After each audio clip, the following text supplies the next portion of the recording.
Hi, Rich. On our last lesson, we talked a little bit about the Fallaway reverse and slip pivot. And we have not actually done this figure in the studio yet. So I'll just go over a few brief points here, and then I think the best thing would be for you to watch a couple of other videos that have been done very, very well with really fine dancers where you can see, watch it slowly and see how it's done. So I will attach in the bottom of the video, there's a video that Marcus and Karen did on the tango, and they show the Fallaway reverse and slip pivot and explain it very well. I did mention to you, it's not only foxtrot, but we dance it in the waltz and also the tango. So we'll talk about a couple points here, and then you can look at that. The other one I want you to watch is a little clip of a video that Angli did, and you can watch Alessandro do a really beautiful Fallaway slip pivot, and you can see his footwork very clearly, and the form is great. And I'll talk about a few things that you'll see in that video. One thing that's not really obvious to you when you haven't danced the figure yet, when you see top level dancers doing it, you may not even see the Fallaway position because it's not that wide open.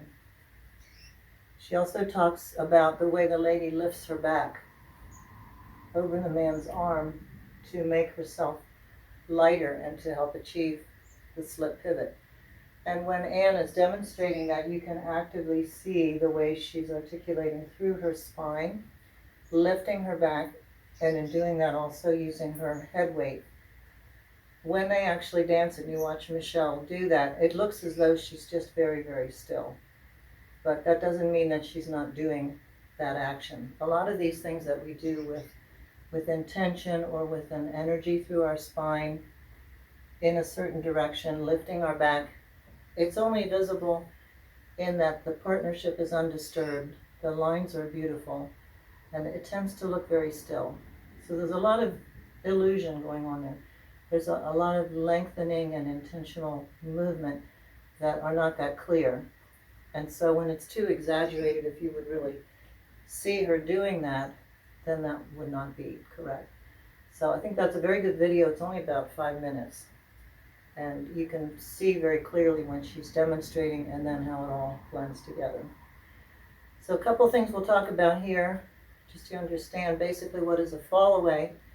Fallaway is the promenade position where we're in the V, but instead of moving forward, we're moving backward. So that makes it a Fallaway. And we've talked about the bounce Fallaway. So in the bounce Fallaway, you achieve a Fallaway position by step 3. And then we change it to a weave. So we're not incorporating the slip pivot. What is the slip pivot? The slip pivot is a reverse pivot. And I know you found that a little bit confusing. So a reverse pivot is not always a slip pivot. We call it a slip pivot because we have to change from the Fallaway position back to the closed position as we dance the reverse pivot. So for instance, if I was dancing the quick open reverse and then a reverse pivot, we would not be referring to that as a slip pivot. Or had I danced, let's say, a spin turn in waltz and done a reverse pivot at the end of the spin turn, that would not be called a slip pivot, but it is a reverse pivot. So the reverse pivot simply means it's that pivot turning left and all the things we've talked about there before. So a couple things to talk about there. Common faults, of course, is the man turning too much through his shoulders and opening his leg line as he goes into the Fallaway. The Fallaway should be fairly invisible. The footwork, it's very important that you understand on step 3, although the heel will touch the floor, you're not going to roll through the heel.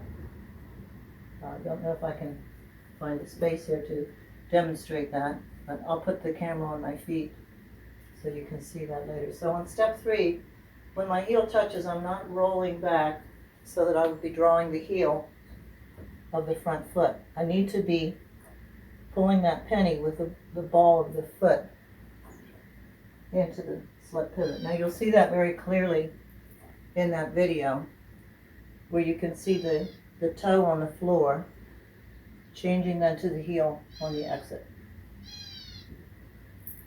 So the lady herself may open or close her head. I believe that Michelle there was keeping her head closed. It is a little easier for the lady to extend over the man's arm and keep her head over her spine if she keeps the head closed. But she can also open her head as long as she doesn't move her head out of the arm. What I need to do as the man is I need to, of course, give her space, but as I go for the slip pivot, I have to be aware that I'm closing her back from the promenade or the fallaway position to the closed position, and then carrying on with the two of us into the pivot. I find that so often what the men do is they'll open up a lot, they'll get a bad shoulder line, and they'll try to do this slip pivot falling backwards and with the arm caught behind the back. So if you look at the lady's position, I'll back up a little bit here. She's in this position, and she has really two pivots in the slip pivot. She has to turn on her right foot, and then she has to turn on her left foot.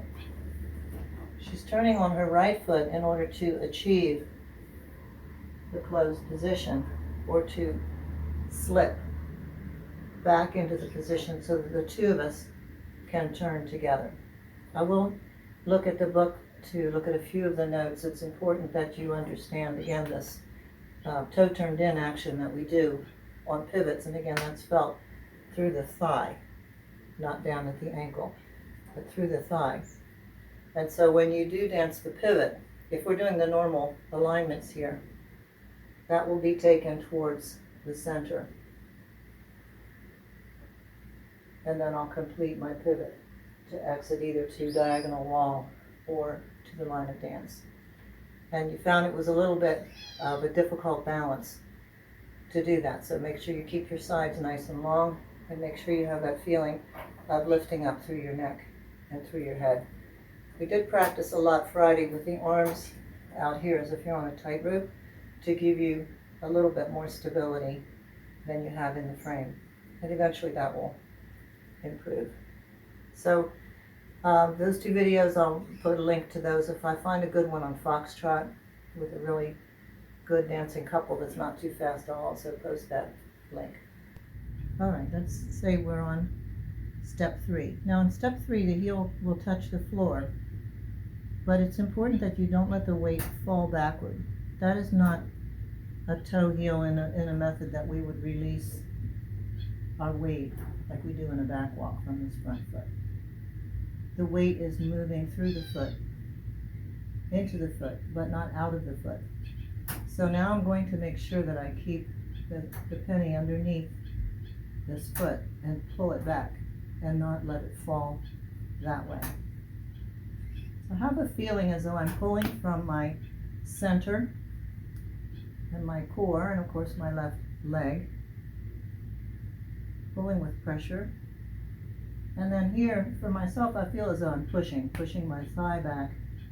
You can see now it's turned in through the thigh. It's not turned in at the ankle in a way that you'll get an awkward foot. And then your turn, that's a toe, heel, toe footwork. So I will be turning on the ball with the heel lowering towards the floor and pressing into the floor as we move out through the ball of the foot. I'll do that again where you can get a better look at the feet. So the left heel is touching down. The right foot is being pulled ball of foot or toe. My right thigh foot is turning in. I'm going to do my slip pivot then.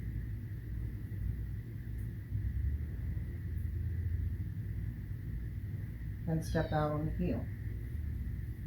You'll have an easier time on your little studio floor and all that doing on the carpet here than in your shoes. So the next step out, of course, is going to be a heel.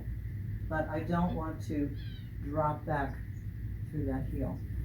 And if I drop my weight back into this heel, I will not accomplish my pivot. So I've got to collect my lady as I'm drawing my foot back. She's now in the closed position. She's slipped in, and the two of us will dance the pivot together. I just put myself into the lady's position here for a moment. So she's turning on her right foot, and she's not opening up her leg. She's got to allow your thigh to move through. So she pivots on her right and then pivots on her left.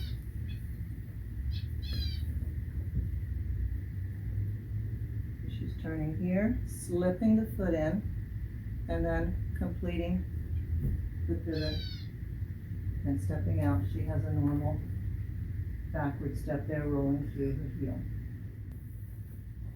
I'll just make a point here. For the lady, this is not unusual for us to have different footwork. It's important that she does not put her heel down on step 3. So she will remain on toe on step 3 of the Fallaway, where the gentleman is touching down with his heel, but as I said, not rolling weight through it.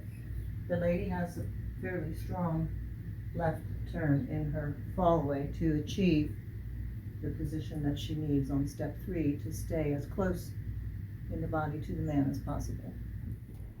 Let's look here at all the different timing options that you have in the foxtrot on the Fallaway reverse and slip pivot. That's on page 70 in the ballroom technique. And you notice that you have all these different timings. There is no sway. So I think on Friday we did all quicks. So it's just counting it 1, 2, 3, 4. But you see you can do a slow, quick, quick, slow, slow, quick, quick, and slow, quick and quick, slow and quick, quick. So you have many, many options. I think for now let's just stay with the 4 quicks. I'll also point out this note on the pivot. Right foot back to center, toe turned in, which is what you're going to see on all of your pivots. And that should not be an extreme thing. It's simply what we need to do to shape the legs into the turn, the legs and feet, when we're doing those pivots. There's also a note here. When the right foot moves on step 4, it should be firmly pressed into the floor.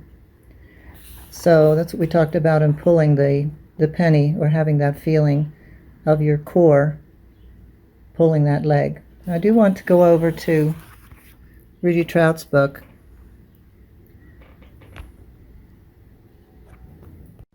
I'm looking here at the breakdown in the waltz because it's referred to the waltz from the foxtrot. And the point that's being made here, I think, is a good addition on step 3. The backing the line of dance, moving between along the line of dance and DC, which is reflecting in a little more detail the movement of the spine, which still has a sense of moving DC. So when we're moving across the floor, we're not simply moving forward and back. We always have a certain amount of sideways movement, and there's momentum in the body as you follow the weight of the lady. So I think that's a good note, because a common fall, not only on Fallaway, but this happens on many figures, where the gentleman can take an alignment of line of dance, maybe too literally, I might say, not follow the weight of the girl, not keep his body with his lady. And today's dancers will often turn the Fallaway a little bit more than written, so as long as you keep good form and you don't distort the figure, these are your guidelines. But that is a nice note to have there. It's just a little bit more detail. See your colors, buddy. See your colors.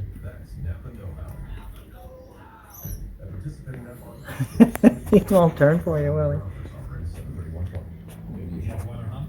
Well, let's see what we got on this side. How about the other side?